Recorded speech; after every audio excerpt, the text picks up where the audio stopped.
rehearsal and it took me 10 minutes. I was told I had to cut it back a bit, so I did. Photograph. That's my grandfather, John James Fletcher, known as Jack. I'll leave you to work out who the little boy is. Jack was born in 1879 on the Isle of Man. On the 1901 and 1911 census, he was described as a general labourer. He became a fireman on the ferries of the Isle of Man Steam Packet Company, plying between the island and Liverpool right through the year, and to other ports around the Irish Sea during the summer months. In 1914, he was part of the crew of the SS Ramsey. Now, she had started out as the Duke of Lancaster, owned by the Lancashire and Yorkshire Railway Company, and they operated between Lancashire ports and Belfast.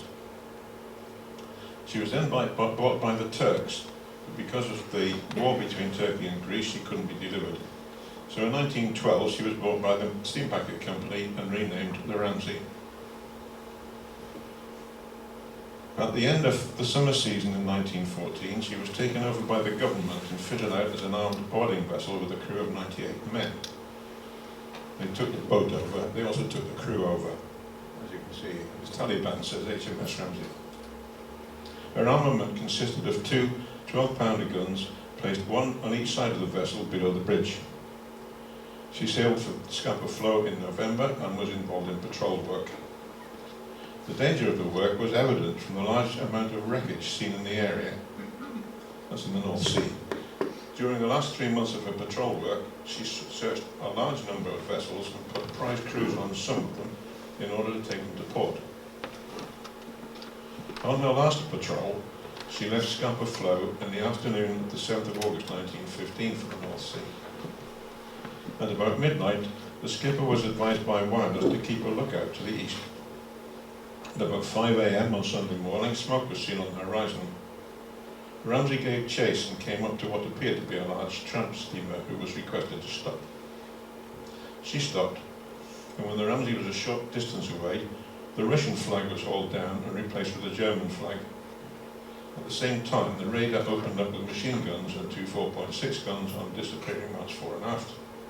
The broadside swept the deck, killing the commander and everyone on the bridge. At the same time, she released a torpedo which struck the Ramsey in the stern, where the crew's quarters were. The Ramsey had no time to reply as she went down in 4 minutes. One of the boats capsized when lowered, trapping the occupants. Some of them managed to get onto the bottom of the upturned boat and were rescued by the Germans. 46 members of the crew of 98 were rescued and taken aboard the German ship, which turned out to be the Meteor. The survivors were well treated. The officers were confined in rooms on deck, and the rest of the crew were put in one of the holds with mattresses and blankets. About 3 o'clock they were given 1 hour's exercise and sent below to have tea and settle down for the night. At midnight the guns were heard again, and the crew of a Norwegian schooner joined the party in the hold, while the Meteor continued towards Zeebrugge. That delay was crucial, as it allowed 2 fast cruisers from Harwich time to reach the scene. They had been ordered out to go after the Meteor. They were also told that the Ramsey had been sunk. The Germans decided to abandon ship. The prisoners were mustered on deck and everyone transferred to a Danish fishing lugger. It seems strange that there were people fishing in the middle of a battle in the North Sea. The skipper and 2 officers remained on the Meteor and set a timed explosive in order to stop her being taken by the British. When the cruisers came into sight, they were just in time to see the Meteor explode and sink. The Germans then had a discussion about what to do, the upshot of which was that the British and Norwegians were transferred to a Norwegian lugger, while the Germans took off in the Danish boat. The Arethusa appeared and lowered a large boat to take the British crew on board. One of the crew of the Ramsey commented on the unique experience of having sailed under 4 flags in a very short space of time, being transferred from the German flag to the Danish, and the Danish to the Norwegian, and from the Norwegian to the British. They were landed at Harwich on the Tuesday afternoon and sent to Shotley Barracks. The injured were sent to Shotley Hospital.